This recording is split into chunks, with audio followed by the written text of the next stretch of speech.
అండి, welcome to Vani collection. Restock అయ్యాయండి. చాలా చాలా బాగున్నాయి. లైటింగ్ సరిపోతుందా? ఇలా వస్తుంది. పళ్ళు లిమిటెడ్ స్టాక్ అండి. Only all over sari, pure Mangalagiri silk saris అండి.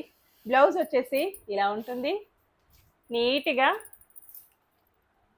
చిన్న చిన్న డాట్స్ డిజైన్ వస్తుందండి. డార్క్ గ్రీన్ కలర్లో బ్లౌజ్ ఉంటుంది. Sari all over sari dark wine colour sari, green colour border. 1150 only అండి. రీస్టాక్ అయితే అయ్యాయి. తొందరగా బుక్ చేసుకోవాలి. Limited stock. ఇవి వచ్చేసి అన్నీ కూడాను 3 o'clock లైవ్ అండి. అందరు కూడా కంపల్సరీగా జాయిన్ అయిపోవాలి. Next colour black colour, maroon colour, border black కలర్లో ఉంటుందండి. మంచి peacock blue colour, maroon border, yellow sari, different maroon border. Next colour మంచి పెసర green colour, dark green maroon border వస్తుంది. ఓకే అండి. నెక్స్ట్ మరో కొత్త కలెక్షన్స్తో మళ్ళీ మనం అందరం కలుసుకుందాం. Only 1150 free shipping. ఏ శారీ కావాలన్నా స్క్రీన్ పైన వాట్సాప్ నెంబర్కి వాట్సాప్ చేసేయాలి. బాయ్ అండి.